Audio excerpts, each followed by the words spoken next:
ਸਤਿ ਸ਼੍ਰੀ ਅਕਾਲ, ਆਦਾਬ, ਨਮਸਕਾਰ। मैं हाँ प्रवीण शर्मा। तुसी देख रहे हो CPC TV ਦਾ ਖਾਸ ਪ੍ਰੋਗਰਾਮ ਟੀਕਾ ਟਿੱਪਣੀ। ਇਸ ਪ੍ਰੋਗਰਾਮ ਦੇ ਵਿੱਚ ਕੱਲੀਆਂ ਖਬਰਾਂ ਹੀ ਨਹੀਂ ਦੱਸੀਆਂ ਜਾਂਦੀਆਂ, ਹਰ ਖਬਰ ਦਾ ਐਨਾਲਿਸਿਸ ਕੀਤਾ ਜਾਂਦਾ, ਹਰ ਖਬਰ ਨੂੰ ਡੀਕੋਡ ਕੀਤਾ ਜਾਂਦਾ, ਹਰ ਖਬਰ ਦਾ ਪ੍ਰੋਸਪੈਕਟ ਦੱਸਿਆ ਜਾਂਦਾ ਹੈ।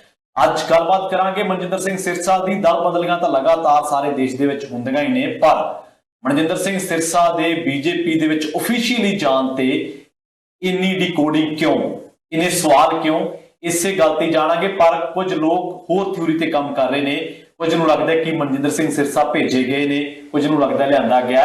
असल सवाल यही है कि की होया, अंदरली राजनीति की है। उस तो बाद चर्चा करांगे। पिछले प्रोग्राम दे विच तुहानूं दस्सिया सीगा कि किसानां दी दिलचस्पी तां है चोणां लड़न दे विच, पर अड़िक्का कित्थे है। हुण तस्वीर कुछ साफ हो गई है, कुछ किसान आगूआं दे वलवले सामने आए ने। चोणां लड़न बारे एक किसान आगू ने टिप्पणी की है, उत्ते चर्चा करांगे। उस तो बाद MSP ते चर्चा। मैं लगातार असीं इस गल ते पहरा दिंदे हां, लगातार ये गल कहने कि MSP ते पेच फसेगा। MSP देना सरकार दी लाचारी है, मजबूरी है, जां फिर सरकार दी मंशा ही नहीं है कि देश भर दे विच किसानां नूं MSP मिले। MSP दे नाल खरीद दी कानूनी गारंटी भी एक बहुत वड्डी चीज़ है। जुड़दे हां मिंटू गुरसेगा जी दे नाल। मिंटू जी, सब तो पहले सत श्री अकाल, स्वागत है तुहाडा। शुक्रिया जी, सारिਆਂ ਨੂੰ ਸਤਿ ਸ਼੍ਰੀ ਅਕਾਲ जी। मिंटू जी, दल बदलियां लगातार हो रही ने। इत्थे तां चुने MLA कांग्रेस दे विच आ बैठे, विधान सभा दे विच भी लोकां ने पाले बदले आपां देखिआ। पर मनजिंदर सिंह सिरसा ज्यों गए बीजेपी दे विच बड़ा हो हल्ला होया, बड़ी पड़चोल हुई, इस तरह दा क्यों? पर मेरा सवाल वही है कि मनजिंदर सिंह सिरसा गए जां उन्हां नूं लिआंदा गया जां भेजिआ गया जी? देखो, ये घोड़े ਦਾ मैदान है, इत्थे सारा कुछ साफ हो जाना है जी। वैसे तो जे तुसीं देखोगे 100 हथ रस्सा सिरे ते गंढिया जी, ये सारे एक वेकी हो जाने, इलैक्शन तो बाद हो जाणगे, इलैक्शन तो पहला नहीं थे। अरे वाह, ये च की आ, ये कोई रॉकेट साइंस थोड़ी, कातो डीकोडिंग ते कातो कहने हो तुसीं? बिल्कुल, ये दो तरह बन जाणगे एंड ते।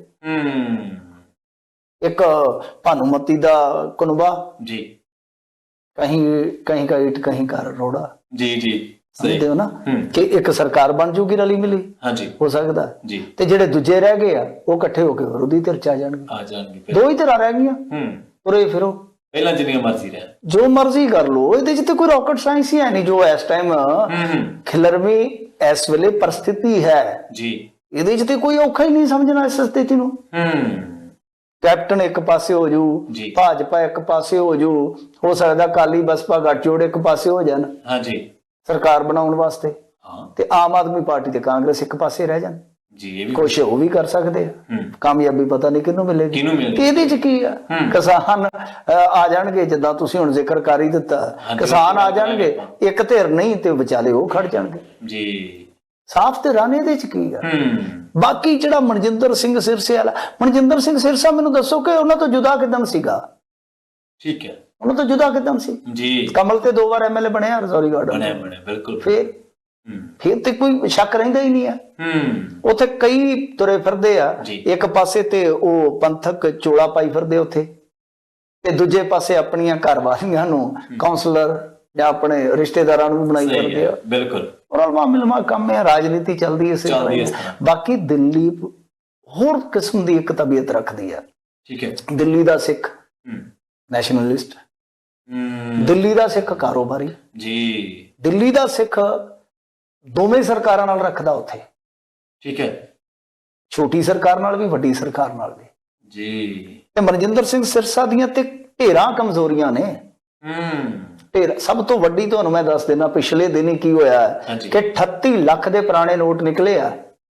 ਉਹ ਅੱਛਾ, ਹਾਂਜੀ, ਕਮੇਟੀ, ਦਿੱਲੀ ਕਮੇਟੀ ਕੋਲ 38 ਲੱਖ ਦੇ ਪੁਰਾਣੇ ਨੋਟ ਜੀ। ਵਾਹ, ਕੁਛ ਦੋਸ਼ ਵੀ ਲੱਗੇ ਆ, ਚਲੋ ਉਹ ਤਾਂ ਆਪੋਜੀਸ਼ਨ ਲਾਉਂਦੀ ਆ ਕਿ ਆਡਿਟ ਦੇ ਵਿੱਚ ਤਕਰੀਬਨ 60-65 ਲੱਖ ਰੁਪਏ ਦਾ ਖੱਪਾ ਵੀ ਹੈ।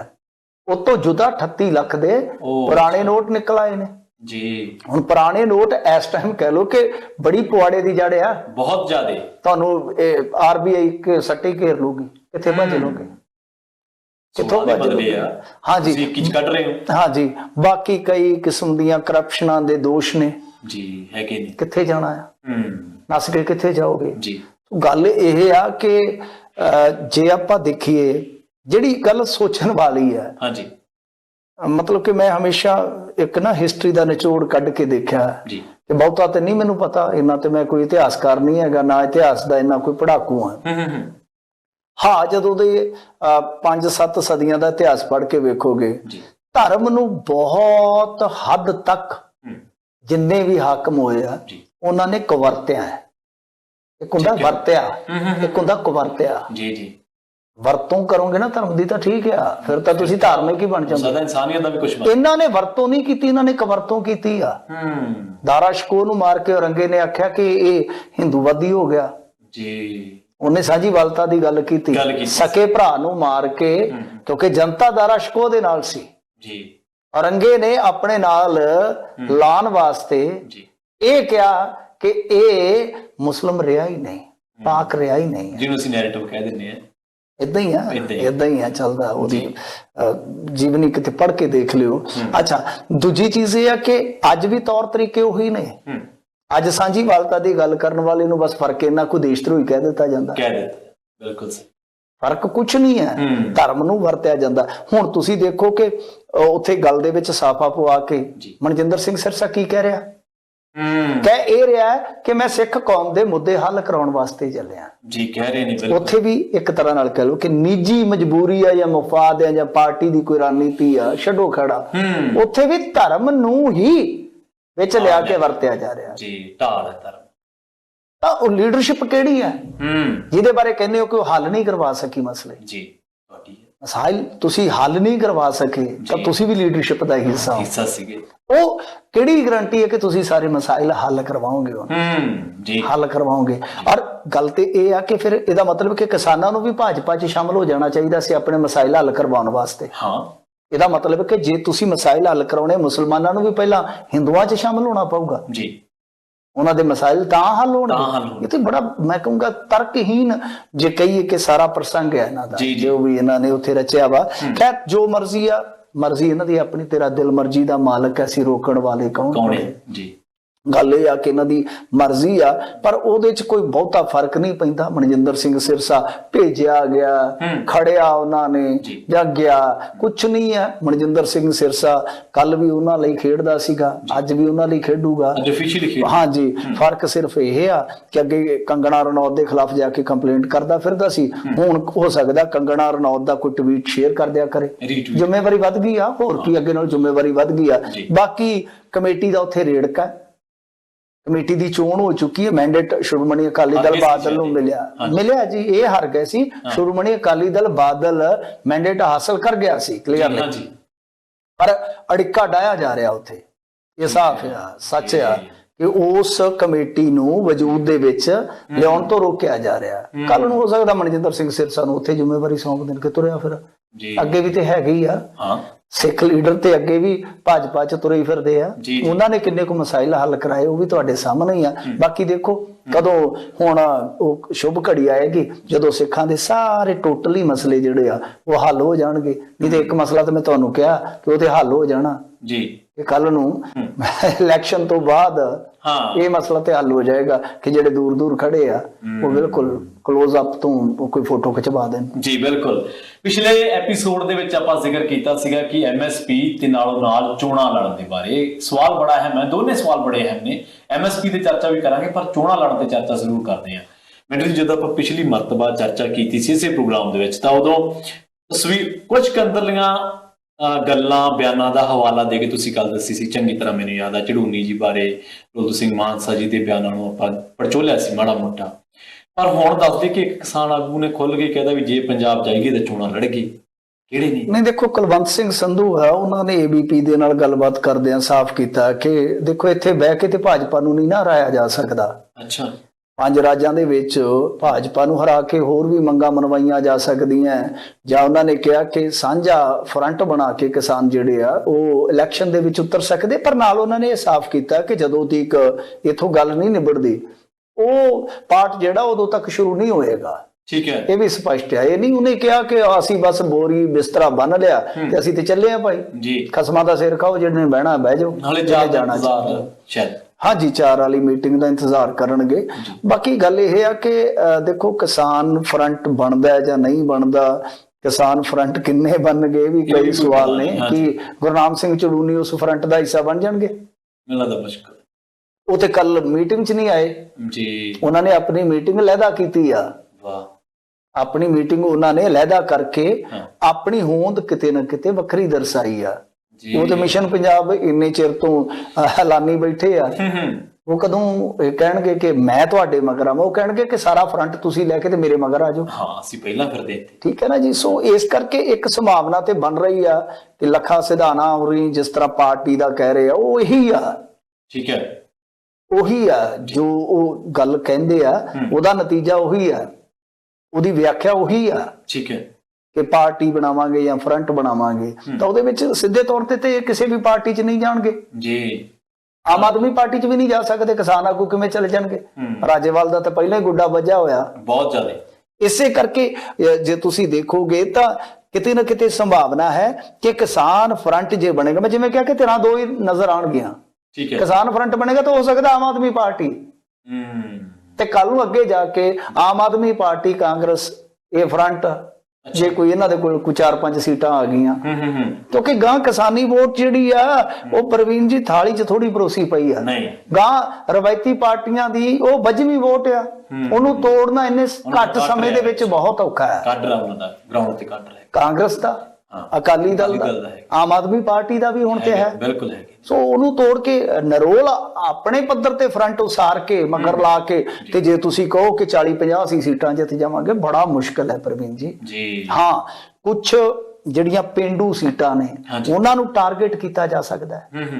ਉਹ ਜਿਹੜੀਆਂ ਜੇਤੂ ਦਿਸਦੀਆਂ ਨੇ ਕਿ ਅਸੀਂ ਇੱਥੋਂ ਕੱਢ ਸਕਦੇ ਹਾਂ, ਉੱਥੇ ਵੱਡੇ ਚਿਹਰੇ ਐਲਾਨ ਕੇ, ਵੱਡੇ ਚਿਹਰੇ ਜਿਹੜੇ ਮੈਦਾਨ 'ਚ ਉਤਾਰ ਕੇ ਵੱਡਾ ਜ਼ੋਰ ਲਾਇਆ ਜਾਵੇ, ਇੱਕ ਮੁੱਠ ਰਿਹਾ ਜਾਵੇ, ਇੱਕ ਜੁੱਟ ਰਿਹਾ ਜਾਵੇ। ਉਹ 10-15 ਵੀ ਜੇ ਤੁਸੀਂ ਜਿਤਾ ਗਏ ਨਾ, ਫਿਰ ਤੁਸੀਂ ਹੋ ਜਾਓਗੇ, ਹਾਂਜੀ, ਕਿੰਗ ਮੇਕਰ ਹੋ ਜਾਓਗੇ। ਫਿਰ ਤੇ ਕੁਝ ਵਟਿਆ ਜਾਊ। ਤੇ ਜੇ ਚੜੂਨੀ ਸਾਹਿਬ ਜਿਹੜੇ ਆ ਉਹ ਅੱਡ ਭਜਾਈ ਫਿਰਨਗੇ ਆਪਣਾ ਟਰੈਕਟਰ, ਤੁਸੀਂ ਆਪਣਾ ਭਜਾਈ ਫਿਰੋਗੇ, ਤੇ ਉਹ ਕਿਆਰਾ ਤੇ ਇੱਕ ਹੀ ਆ ਵਾਹੁਣ ਵਾਲਾ, ਫਿਰ ਵਿੱਚ ਵੱਜਦੇ ਫਿਰੋ। ਹੋਰ ਕੀ? ਬਿਲਕੁਲ। MSP ਦੇ ਬਾਰੇ ਜਾਣਨਾ ਅਸੀਂ ਬਹੁਤ ਵਾਰ ਮਿੰਟੂ ਜੀ ਨੇ ਤੱਥਾਂ ਤੇ ਅੰਕੜਿਆਂ ਨਾਲ ਸਮਝਾਇਆ, ਬਲਕਿ ਰਕਮਾਂ ਦੱਸ ਕੇ ਸਮਝਾਇਆ ਕਿ ਇੰਨੇ ਲੱਖ ਕਰੋੜ, ਇੰਨੇ ਲੱਖ ਕਰੋੜ ਚਾਹੀਦਾ, ਇੰਨੇ ਲੱਖ ਕਰੋੜ ਸਰਕਾਰ ਦੇ ਰਹੀ ਹੈ, ਇੰਨਾ ਨੂੰ ਦੇਣਾ ਪਏਗਾ ਤੇ ਇੰਨਾ ਵੱਟ ਲਏਗੀ। ਪਰ MSP ਦੇਣਾ ਨਾ ਦੇਣਾ ਸਰਕਾਰ ਦੀ ਮਜਬੂਰੀ ਹੈ, ਸਰਕਾਰ ਕੋਲ ਰਕਮ ਹੈ ਨਹੀਂ, ਜਾਂ ਫਿਰ ਇਹ ਵੀ ਬਦਨੀਤੀ ਦੇ ਵਿੱਚ ਇਹਨੂੰ ਵੀ ਸ਼ਾਮਲ ਕਰ ਲਈਏ। ਮਿੰਟੂ ਜੀ ਕੀ ਲੱਗਦਾ, ਕਿਉਂਕਿ ਤੁਸੀਂ ਇਹਨਾਂ ਚੀਜ਼ਾਂ ਤੇ ਬੜੀ ਸਟੱਡੀ ਰੱਖਦੇ ਹੋ। ਮਾਫ ਕਰਨਾ, ਮੈਂ ਕਦੇ ਨਹੀਂ ਕਿਹਾ ਕਿ ਸਰਕਾਰ ਨੂੰ ਇੰਨਾ ਦੇਣਾ ਪਊਗਾ ਜੀ। ਇੱਕ ਅੰਦਾਜ਼ਾ ਹੈ ਕਿ ਜੇ ਸਾਰੀ MSP ਲਾਗੂ ਕੀਤੀ ਜਾਏਗੀ ਤਾਂ ਇੰਨਾ ਖਰਚ ਆਏਗਾ 17 ਲੱਖ ਕਰੋੜ, ਸ਼ਾਇਦ 17 ਲੱਖ ਕਰੋੜ ਦਾ ਅੰਦਾਜ਼ਾ, 15 ਲੱਖ ਕਰੋੜ ਤੋਂ 17 ਲੱਖ ਕਰੋੜ ਦਾ। ਪਰ ਗੱਲ ਇਹ ਹੈ ਪ੍ਰਵੀਨ ਜੀ ਕਿ ਸਰਕਾਰ ਸਾਰਾ ਪੈਸਾ ਤੇ ਹੁਣ ਵੀ ਖਰਚ ਨਹੀਂ ਨਾ ਕਰ ਰਹੀ MSP ਤੇ। ਨਹੀਂ ਕਰ ਰਹੀ, ਮੈਨੂੰ ਚੰਗੀ ਤਰ੍ਹਾਂ ਯਾਦ ਹੈ ਜਿਹੜੀ ਤੁਸੀਂ ਰਕਮ ਦੱਸੀ ਸੀ। 2,41,000 ਕਰੋੜ ਰੁਪਈਆ ਪਿਛਲੇ ਸਾਲ ਸੀਗਾ MSP ਤੇ, ਐਤਕੀ ਵੱਧ ਕੇ ਉਹ ਕਹਿ ਲੋ ਕਿ 2.5 ਲੱਖ ਕਰੋੜ ਹੋ ਜਾਊਗਾ ਜੀ। ਬਾਕੀ ਜਿਹੜਾ ਆ ਉਹ ਸਾਰਾ ਪੈਸਾ ਜਿਹੜਾ ਜੇ MSP ਦਾ ਦੇਖੀਏ ਤਾਂ ਉਹ ਦੇਣਾ ਕਿਹਨੇ ਆ?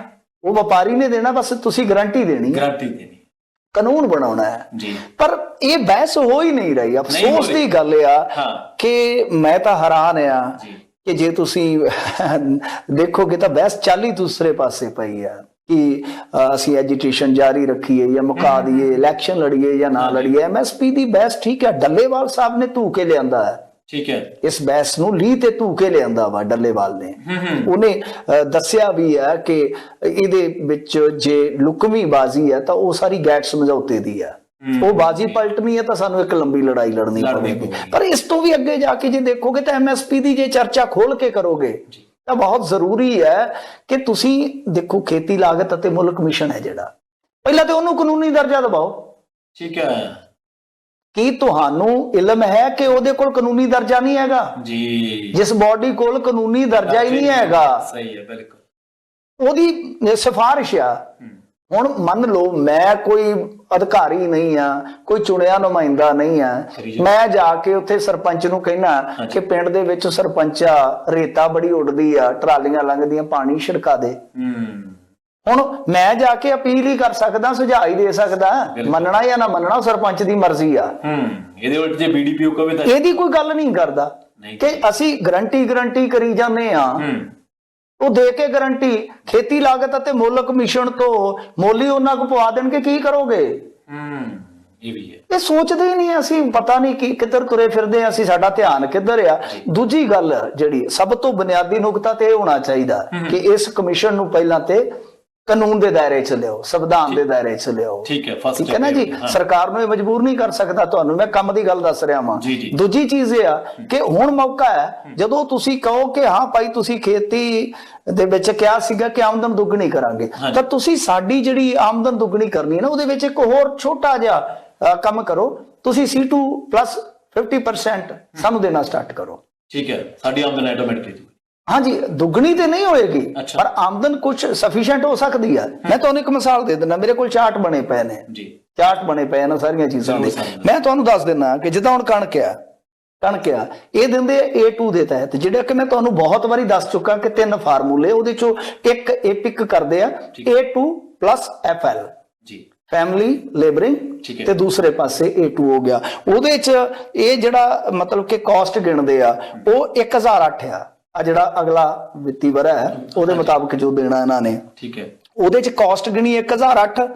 ਜੇ ਤੁਸੀਂ C2 ਦੀ ਕਾਸਟ ਗਿਣੋਗੇ, ਕਿਉਂਕਿ ਉਹਦੇ ਚ ਤੁਹਾਡਾ ਵਿਆਜ ਆ ਜਾਣਾ, ਉਹਦੇ ਚ ਜੇ ਤੁਸੀਂ ਬਾਹਰ ਵੀ ਸਮਾਂ ਗੁਜ਼ਾਰਿਆ, ਮਤਲਬ ਕਿ ਹੁਣ A2 plus FL ਦੇ ਵਿੱਚ ਕੀ ਆ ਕਿ ਜੋ ਟਾਈਮ ਤੁਸੀਂ ਖੇਤ ਦੇ ਵਿੱਚ ਸਪੈਂਡ ਕੀਤਾ ਉਹੀ ਗਿਣਿਆ ਜਾਊਗਾ ਲੇਬਰ ਦੇ ਵਿੱਚ। ਠੀਕ ਹੈ, ਤੁਹਾਡੇ ਨਾਲ ਜੀ ਕਿੰਨੇ ਪਿੱਛੇ ਕੰਮ ਕਰ ਰਹੇ ਨੇ ਉਹ ਨਹੀਂ ਗਿਣਿਆ ਜਾਏਗਾ, ਇੱਕ ਬੰਦੇ ਦਾ ਹੀ ਗਿਣਿਆ ਜਾਊਗਾ, ਹੱਦ 2 ਦਾ ਗਿਣਿਆ ਜਾਊਗਾ। ਇਹ ਉਹਦੇ ਚ ਪਸੂੜੀ ਆ। ਅੱਛਾ, ਇਹ ਲਾਗਤ ਜਿਹੜੀ C2 ਦੀ ਹੋਏਗੀ ਉਹਦੇ ਚ ਤੁਸੀਂ ਦੇਖ ਲਓ ਕਿ 1518 ਬਣ ਜਾਏਗੀ, ਕਿਉਂਕਿ ਵਿਆਜ ਜਾਂ ਤੁਹਾਡਾ ਠੇਕਾ ਹਿੱਸਾ ਵਿੱਚ ਉਹ ਗਿਣਿਆ ਜਾਏਗਾ। ਹੁਣ ਜਦੋਂ ਲਾਗਤ 1518 ਬਣ ਜਾਏਗੀ ਤਾਂ ਜਿਹੜਾ ਅਨਾਉਂਸ ਕੀਤਾ MSP ਹੈ ਉਹ ਜਿਹੜਾ 2015 ਹੈ ਉਹ ਵੱਧ ਕੇ 2277 ਹੋ ਜਾਏਗਾ, ਮਤਲਬ ਕਿ 262 ਰੁਪਏ ਕੁਆਂਟਲ ਦੇ ਤਾਂ ਤੁਹਾਡੇ ਇਹ ਖੁਰ ਗਏ ਜੀ। ਹਾਲ ਦੀ ਘੜੀ ਇਸ ਫਾਰਮੂਲੇ 'ਚ ਹੀ 1 ਕੁਆਂਟਲ ਪਿੱਛੇ 262 ਰੁਪਈਆਂ ਦਾ ਘਾਟਾ ਹੈ ਤੁਹਾਡਾ। ਕਦੇ ਸੋਚੋ ਇਹਦੇ ਬਾਰੇ ਜੀ। ਤੇ ਇਹ ਤਾਂ ਤੁਸੀਂ ਕਹਿ ਸਕਦੇ ਹੋ ਨਾ ਕਿ ਚਲੋ MSP ਦੇਣੀ ਹੈ ਜਾਂ ਨਹੀਂ ਦੇਣੀ, ਜਿਹੜੀ ਦੇ ਰਹੇ ਹੋ ਉਹ ਤੇ ਪੂਰੀ C2 ਤੇ ਤਹਿਤ ਕਰ ਦਿਓ ਨਾ। ਠੀਕ ਹੈ, ਇਹਦੇ 'ਚ ਜਿਹੜੇ ਪਰਿਵਾਰ ਦੇ ਮੁਖੀਆ ਨੂੰ ਜਾਂ ਗ੍ਰੇਡਿੰਗ ਜਾਂ ਲਿਜਾਣ ਤੇ ਟਰਾਂਸਪੋਰਟੇਸ਼ਨ ਦੇ ਖਰਚਾ ਆਉਂਦਾ ਉਹ ਵੀ ਇਸੇ 'ਚ ਹੀ ਆਉਂਦਾ। ਹਾਂਜੀ C2 ਉਹਦੇ ਚ ਖਰਚੇ ਕਾਫੀ ਹੱਦ ਤੱਕ ਕਵਰ ਹੋ ਜਾਂਦੇ ਨੇ। ਫਿਰ ਦੂਜੀ ਚੀਜ਼ ਜਿਹੜੀ ਹੈ ਇਸ ਮਾਮਲੇ ਦੇ ਵਿੱਚ ਮਹੱਤਵਪੂਰਨ ਚੀਜ਼ ਜਿਹੜੀ ਕੁਝ ਲੋਕ ਤਰਕ ਦੇ ਰਹੇ ਆ, ਹਾਲਾਂਕਿ ਮੈਂ ਪਹਿਲਾਂ ਵੀ ਇਸ ਗੱਲ ਦਾ ਧਾਰਨੀ ਆ ਕਿ ਇਹ ਜਿਵੇਂ ਮੈਂ ਤੁਹਾਨੂੰ ਕਿਹਾ ਕਿ ਬਹੁਤ ਘੱਟ ਪ੍ਰੋਕਿਉਰ ਕਰਦੀ ਆ ਗਵਰਨਮੈਂਟ। ਮੈਂ ਉਹ ਵੀ ਅੰਕੜਾ ਦੱਸ ਦੇਣਾ ਤੁਹਾਨੂੰ ਕਿ ਕਿੰਨਾ ਕਰਦੀ ਆ। ਜਿੱਦਾਂ ਪਿਛਲੇ ਸਾਲ ਇਹਨਾਂ ਨੇ ਜੇ ਕਣਕ ਦੀ ਗੱਲ ਕਰੀਏ ਤਾਂ 37% ਖਰੀਦੀ ਹੈ ਟੋਟਲ ਦੇ ਵਿੱਚੋਂ, ਤੇ ਜਿਹੜਾ ਝੋਨਾ 44%, ਤੇ ਜੇ ਕਪਾਹ ਨਰਮੇ ਦੀ ਗੱਲ ਕਰੋਗੇ ਉਹ ਮਹਿਜ਼ 30%। ਬਾਕੀ ਤੇ ਖੁੱਲੀ ਮੰਡੀ 'ਚ ਜਾਣ ਡਿਆ ਵਾ, ਮੰਡੀ 'ਚ ਜਾ ਰਿਹਾ। ਬਿਲਕੁਲ, ਤੁਸੀਂ ਕੀ ਕਰਨਾ ਹੈ ਕਿ ਤੁਸੀਂ ਇੱਕ ਕਾਨੂੰਨ ਬਣਾਉਣਾ ਆ, ਖੇਤੀ ਲਾਗਤ ਅਤੇ ਮੁੱਲ ਕਮਿਸ਼ਨ ਨੂੰ ਸੰਵਿਧਾਨਕ ਦਰਜਾ, ਇਸ ਤੋਂ ਇਲਾਵਾ ਕਿ ਐਦੋਂ ਘੱਟ ਭਾਈ ਖਰੀਦ ਨਹੀਂ ਹੋਣੀ ਚਾਹੀਦੀ। ਨਹੀਂ ਤਾਂ ਸਰਕਾਰ ਹੈ, ਬਸ ਸਰਕਾਰ ਹੈ, ਜਾਮਣੀ ਬੰਨਾ ਤੁਸੀਂ, ਹੋਰ ਤੇ ਕੁਝ ਵੀ ਨਹੀਂ ਹੈਗਾ। ਹੁਣ ਜਿਹੜਾ ਤਰਕ ਦਿੱਤਾ ਜਾਂਦਾ ਹੈ ਨਾ ਕਿ ਭਾਈ ਇੰਨਾ ਪੈਸਾ ਕਿੱਥੋਂ ਲੈ ਗਏ, ਇਹ ਸਾਰੀ ਹੁਣ ਜਿਵੇਂ ਪੰਜਾਬ ਦੇ ਖਿਲਾਫ ਆ ਕਿ ਦੇਖੋ ਜੀ ਪਾਣੀ ਖਤਮ ਹੋ ਜਾਏਗਾ ਜੇ MSP ਦਿੱਤੀ। ਕਿਉਂ ਖਤਮ ਹੋ ਜਾਏਗਾ? ਮੈਂ ਤੁਹਾਨੂੰ ਇੱਕ ਮਿਸਾਲ ਦੇ ਦਿੰਦਾ। ਸਾਡੀ ਇੱਥੇ ਕੱਲੇ ਦਾਲ ਦੀ ਜੇ ਲਾਗਤ ਦੇਖੋਗੇ ਉਹ ਮੇਰੇ ਖਿਆਲ ਦੇ ਨਾਲ 6 ਲੱਖ ਟਨ ਹੈ ਇੱਕ ਸਾਲ ਦੀ ਪੰਜਾਬ ਦੇ ਵਿੱਚ। ਸਾਡੀ ਜੇ ਉਤਪਾਦਨ ਸ਼ਕਤੀ ਦੇਖੋਗੇ ਉਹ ਹੈਗੀ ਹੈ ਮਹਿਜ਼ 36000 ਟਨ। ਲਓ ਆਈ ਪੂਰੀ ਕਰ ਲਓ। ਜੇ MSP ਹੋਊਗੀ ਦਾਲ ਤੇ ਕਿਉਂ ਨਾ ਦਾਲਾਂ ਬੀਜੀਆਂ ਜਾਣਗੀਆਂ। ਮੂੰਗੀ ਤੇ ਕੀ ਉੱਥੇ ਸਾਡਾ ਖਰਚਾ ਆਊਗਾ? ਕੁਝ ਵੀ ਨਹੀਂ ਹੈ। ਕੀ ਖਰਚਾ ਆਊਗਾ? ਮੋਠ ਅਸੀਂ ਬੀਜ ਲਾਂਗੇ, ਕੀ ਖਰਚਾ ਆਊਗਾ ਜੀ। ਸੋ ਜਿਹੜਾ MSP ਦਾ ਇਹ ਕਿਤੋਂ ਨਾ ਕਿਤੇ ਹਵਾਲਾ ਦਿੱਤਾ ਜਾਂਦਾ ਨਾ ਕੱਢ ਕੇ ਕਿਹਨੇ ਬਰਬਾਦ ਕਰ ਦੇਣਾ, ਉਹ ਸਿਰਫ ਤੇ ਸਿਰਫ ਜਿੱਦਾਂ ਕਹਿ ਲਓ ਕਿ ਕਾਰਪੋਰੇਟ ਘਰਾਣਿਆਂ ਦੇ ਜਿਹੜੇ ਦਲਾਲ ਆ ਨਾ ਉਹਨਾਂ ਦੇ ਕੋਲ ਘੜੀ ਘੜਾਈ ਇਹ ਤਰਕਬਾਜ਼ੀ ਹੁੰਦੀ ਆ ਜੀ। ਮੈਂ ਤੁਹਾਨੂੰ ਇੱਕ ਮਿਸਾਲ ਦੇਣਾ। ਕੱਲ ਇੱਕ ਬਹੁਤ ਮਹੱਤਵਪੂਰਨ ਖੁਲਾਸਾ ਹੋਇਆ। ਖੁਲਾਸਿਆਂ ਵੱਲ ਅੱਜ ਕੱਲ ਸਾਡਾ ਧਿਆਨ ਨਹੀਂ ਹੁੰਦਾ, ਸਾਡਾ ਅੱਜ ਕੱਲ ਧਿਆਨ ਹੁੰਦਾ ਹਾਸਿਆਂ ਵੱਲ। ਅਸੀਂ ਹਾਸੇ ਭਾਲਦੇ ਹਾਂ, ਖੁਲਾਸੇ ਘੱਟ ਸਾਨੂੰ ਗੰਭੀਰ ਲੱਗਦੇ ਨੇ। ਹਾਸਾ ਵੀ ਜ਼ਰੂਰੀ ਆ। ਤੁਸੀਂ ਵੇਖੋ ਰੀਲ ਵੇਖੋ, ਟਿਕਟੌਕ, ਹੱਸੋ ਜਿੰਨਾ ਮਰਜ਼ੀ ਹੱਸੋ, ਪਰ ਹਾਸਿਆਂ ਦੇ ਨਾਲ ਖੁਲਾਸਿਆਂ ਦਾ ਵੀ ਖਿਆਲ ਰੱਖਣਾ ਲਾਜ਼ਮੀ ਆ।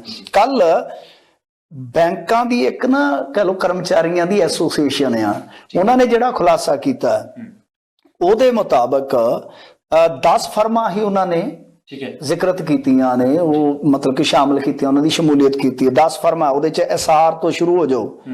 54,000 ਕਰੋੜ ਲੋਨ ਸੀ ਇਹਨਾਂ ਦਾ, 54,000 ਕਰੋੜ ਲੋਨ ਸੀਗਾ ਤੇ ਸੈਟਲਡ ਕੀਤਾ ਗਿਆ 42,000 ਕਰੋੜ ਚ, ਮਤਲਬ ਕਿ 23% ਛੱਡ ਦਿੱਤਾ ਗਿਆ ਉਹਨਾਂ ਨੂੰ। ਠੀਕ ਹੈ। ਇਸੇ ਤਰ੍ਹਾਂ ਜੇ ਤੁਸੀਂ ਦੇਖੋਗੇ ਜਿਹੜਾ DFL ਹੈ, ਮੈਂ ਸਾਰੀਆਂ ਦੀ ਗੱਲ ਨਹੀਂ ਕਰਦਾ, DFL ਜਿਹਨੂੰ ਆਪਾਂ ਕਹਿੰਦੇ ਨੇ DHFL ਹੈ, ਵੈਸੇ ਉਹਨਾਂ ਦਾ 91,000 ਕਰੋੜ ਲੋਨ ਸੀਗਾ। ਸੈਟਲਮੈਂਟ ਕਿੰਨੇ ਚ ਕੀਤੀ ਗਈ ਹੈ? 37,000 ਕਰੋੜ ਚ, ਮਤਲਬ ਕਿ 60% ਛੱਡ ਦਿੱਤਾ ਗਿਆ। ਇੱਕ ਐਮਟੈਕ ਆ, ਉਹਨਾਂ ਦਾ 13,500 ਕਰੋੜ ਸੀ, 2700 ਕਰੋੜ ਦੇ ਵਿੱਚ ਸੈਟਲਮੈਂਟ ਕਰ ਲਈ ਗਈ, 80% ਛੱਡ ਦਿੱਤਾ ਗਿਆ। ਜੇ ਤੁਸੀਂ ਅੱਗੇ ਆਓਗੇ ਤਾਂ ਇੱਕ ਵੀਡੀਓਕਾਨ ਆ, 46,000 ਕਰੋੜ, 46,000 ਕਰੋੜ ਲੋਨ ਸੀ, ਸੈਟਲਮੈਂਟ 5300 ਕਰੋੜ ਦੇ ਵਿੱਚ 94% ਛੱਡ ਦਿੱਤਾ ਜਾਂਦਾ ਹੈ। ABC ਸ਼ਿਪਯਾਰਡ ਆ, ਉਹਨਾਂ ਨੂੰ 95% ਹੀ ਛੱਡ ਦਿੱਤਾ, ਜਿਨ੍ਹਾਂ ਦਾ ਕਿ 22,000 ਕਰੋੜ ਦੇ ਕਰੀਬ ਲੋਨ ਸੀਗਾ। ਫਿਰ ਇਸ ਤੋਂ ਇਲਾਵਾ ਜੇ ਤੁਸੀਂ ਦੇਖੋਗੇ ਇੱਕ ਹੋਰ ਛੋਟੀ ਜੀ ਦੇਣਦਾਰੀ ਹੈ ਜਿਹੜੀ 95% ਮੁਕਾ ਦਿੱਤੀ ਹੈ, ਇਹਨੂੰ ਕਹਿੰਦੇ ਆ ਬੈਂਕਿੰਗ ਭਾਸ਼ਾ ਦੇ ਵਿੱਚ ਹੇਅਰ ਕੱਟ। ਠੀਕ ਹੈ। ਸੋ ਇੰਨਾ ਹੇਅਰ ਕੱਟ ਹਾਂਜੀ ਬੈਂਕਾਂ ਦਾ ਕਰ ਦਿੱਤਾ ਗਿਆ। ਟੋਟਲ ਪਤਾ ਅਮਾਉਂਟ ਕਿੰਨੀ ਬਣਦੀ ਹੈ? 10 ਫਰਮਾਂ ਦੀ ਜੀ। ਟੋਟਲ ਜਿਹੜਾ ਲੋਨ ਸੀਗਾ, ਇਹ ਟੋਟਲ ਲਾ ਲਓ ਕਿ 13 ਅਕਾਊਂਟਸ ਨੇ। ਠੀਕ ਹੈ। ਪਰ 10 ਦੀ ਮੈਂ ਉਹ ਸੂਚੀ ਹਾਸਲ ਕਰ ਸਕਿਆ।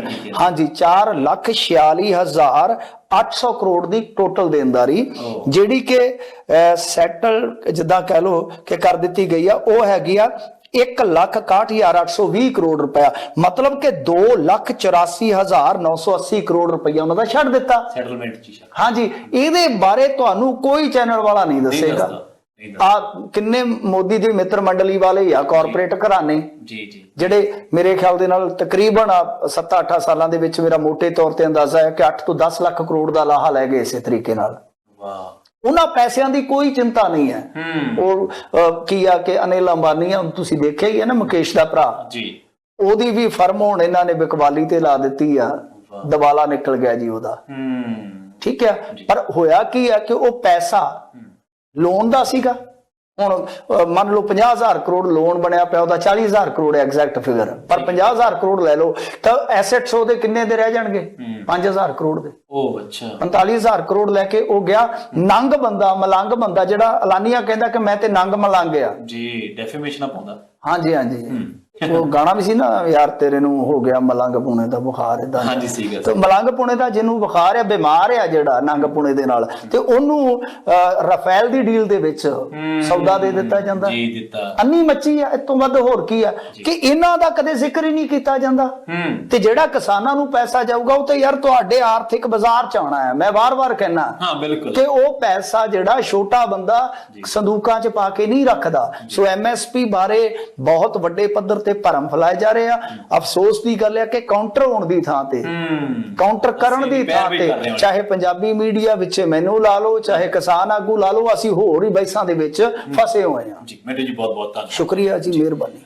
ਅੱਜ ਦੇ ਇਸ ਪ੍ਰੋਗਰਾਮ ਦੇ ਵਿੱਚ ਇੰਨਾ ਹੀ। ਆਖਿਰਲੀ ਗੱਲ ਜਿਹੜੀ MSP ਵਾਲੀ ਹੈ, ਜੇਕਰ ਤੁਹਾਨੂੰ ਚੰਗੀ ਲੱਗੀ ਤਾਂ ਇਹਨੂੰ ਸ਼ੇਅਰ ਜ਼ਰੂਰ ਕਰਿਓ ਤਾਂ ਜੋ ਹਰੇਕ ਉਸ ਬੰਦੇ ਤੱਕ ਪਹੁੰਚ ਸਕੇ ਜਿਹੜਾ ਕਿ ਇਹਦੀ ਡਿਮਾਂਡ ਕਰਨ ਦੀ ਬਜਾਏ ਜਾਂ ਇਹਦੇ ਨਾਲ ਇਹਦੀ ਪੜਚੋਲ ਕਰਨ ਦੀ ਬਜਾਏ ਉਲਟਾ ਇਹਦੀ ਪੈਰਵਾਈ ਕਰ ਰਿਹਾ। ਅਗਲੀ ਵਾਰੀ ਫਿਰ ਮੁਲਾਕਾਤ ਹੋਏਗੀ, ਨਵੇਂ ਤੇ ਅਹਿਮ ਮਸਲਿਆਂ ਨੂੰ ਲੈ ਕੇ ਗੱਲਬਾਤ ਕਰਾਂਗੇ। ਤੁਹਾਡਾ ਸਾਰਿਆਂ ਦਾ ਬਹੁਤ ਬਹੁਤ ਧੰਨਵਾਦ। ਸਤਿ ਸ਼੍ਰੀ ਅਕਾਲ।